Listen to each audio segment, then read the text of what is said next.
Hi guys, today in the video we're going to be making an elderflower cordial, and we've just been out on a walk and collected the elderflowers, which you'll see in one of our other videos, which explains where to find them, when to collect them, when they're in season. But for now we've got about 15 heads of elderflowers. So these are the ones we've collected today. They've just started to open, so it's the very beginning of June, which is the best time to collect them on a dry, sunny day. So we need about 15 heads, and what I'm going to do is I'm just going to tap them to make sure there's no bugs on them, and then I'm just going to trim them as close to the florets as I can, just because you don't really want the green in it because it might give an off flavour, and the green stalks are actually mildly toxic. So we'll just trim them. There's no really need to trim any that I've got buds on. We shouldn't really be collecting them ones anyway. So what we'll do then is we'll just trim all these into the bowl, and for the rest of the recipe you'll need sugar, lemons, orange, and the optional citric acid, which will make it last longer. So if you want to keep this for more than a few weeks, I'll definitely use the citric acid. Also you'll need water.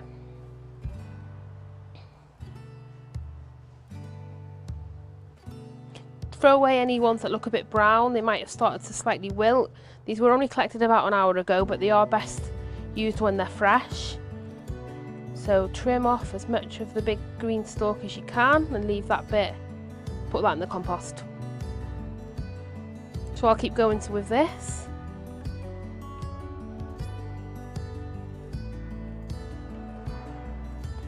So my favourite way to use the syrup is, it's going to boil quickly though.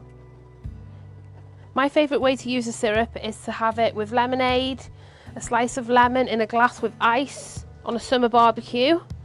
But it's also nice used to flavour different baked goods, stuff like crumbles and sponges. It's really good for drizzled on ice cream, anything like that. So the water has just come to the boil, and what we need to do now is we need to fill this up to 1.5 litres. So this is hot water.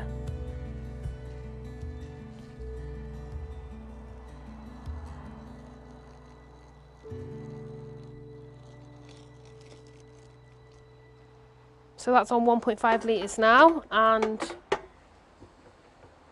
I'll just give that a stir to make sure all the florets are underneath. So that's where all the flavour is. And then I'm just going to zest one lemon and one orange, and I'm going to keep the lemon and the orange for tomorrow for the juice, because we'll need that for the rest of the recipe. So for now we'll just zest these in, and it doesn't really matter like how big the zest is, because you will be sieving this tomorrow.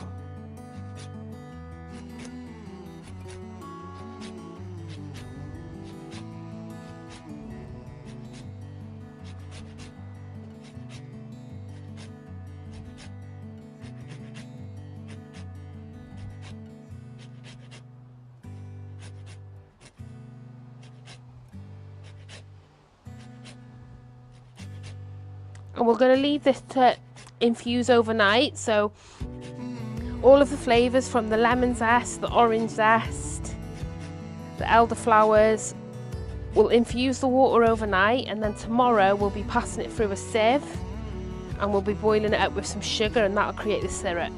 So right now it's just an infusion, which is nice, but it won't keep for very long.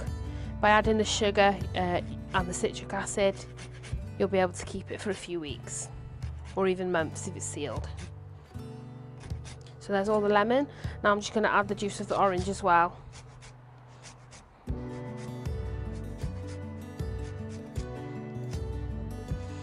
It smells delicious. My favourite thing to do is to zest fruit.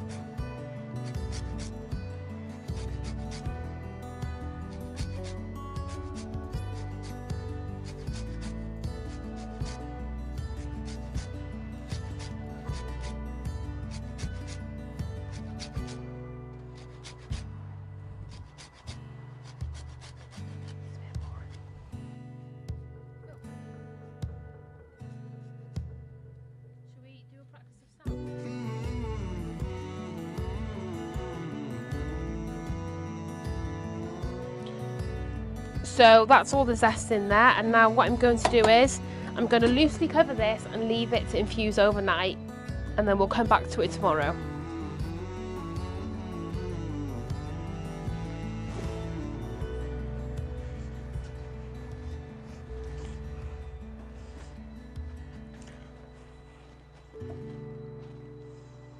So we are back for part 2 of the video, and it's been 24 hours. So this is the mixture of the elderflower, the citrus peel and water. So for this part of the video we're going to need a funnel, a colander, some fine muslin mesh, your stove again and a pan, and 1 kilo of sugar and the optional citric acid.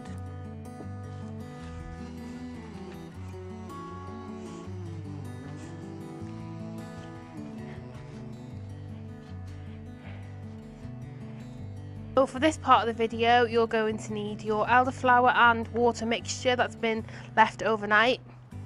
You'll want your stove, a reasonably good saucepan, some recycled bottles, a funnel, a colander with a fine muslin cloth, the juice from the fruit from yesterday, 1 kilo of granulated sugar, and the optional extra of citric acid. So the first thing we need to do is put the colander into the saucepan, and from there we want to just pour through. Okay, so we're just going to pour this through.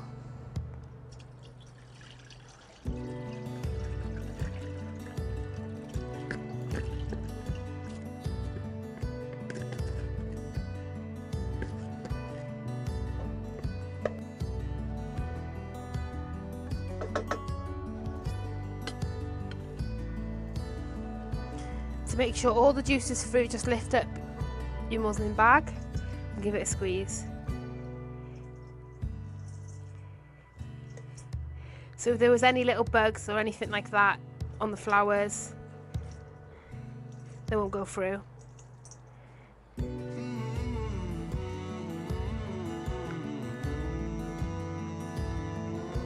The next thing we need to do is just add the juice from the fruit.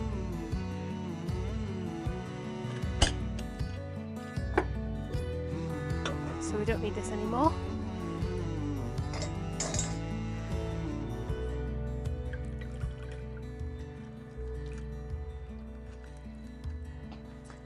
So now we'll add a kilo of sugar. Seems like a lot of sugar, but when you use this you do dilute it. And then the optional heaped teaspoon of the citric acid. Now we'll put this on heat now, so that all the sugar's dissolved, and then we'll leave it on a simmer for a few minutes.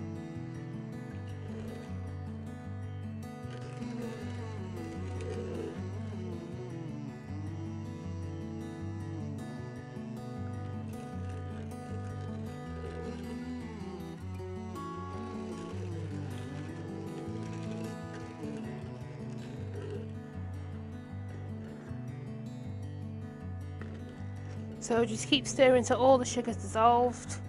Don't worry about these bits on top because we'll put this through the cloth again, because it's just bits of orange and lemon. Well, the mixture has been simmering for a couple of minutes. I've turned the heat off. I'm just going to let that settle for a second so it's not too hot before I pour it through my bowls. Let's be very careful at this point because it is hot, very hot sugar, and it is glass, so equally dangerous things, so be careful.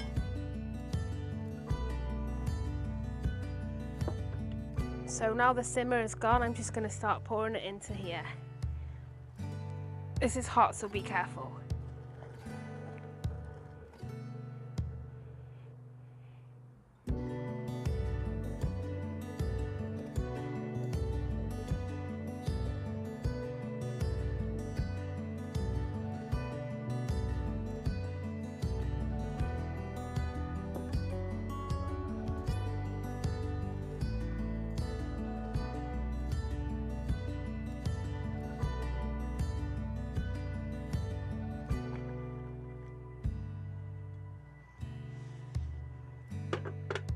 So it's starting to slow down now, so it's probably just catching all the bits. So if you just move your cloth around a bit, it'll help.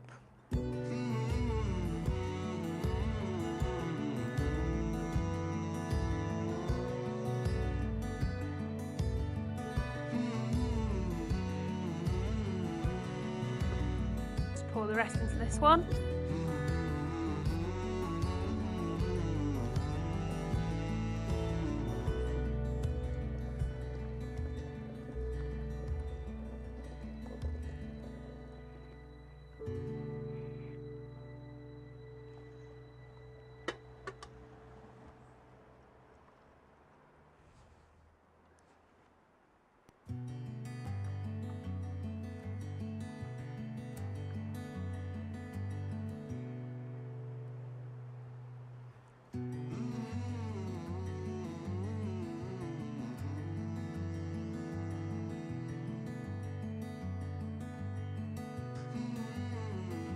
Okay, so the bottles are full to the top now, and what I'll do is I'll leave them to cool for a few minutes without the lids on, just in case they get too hot and there's too much pressure.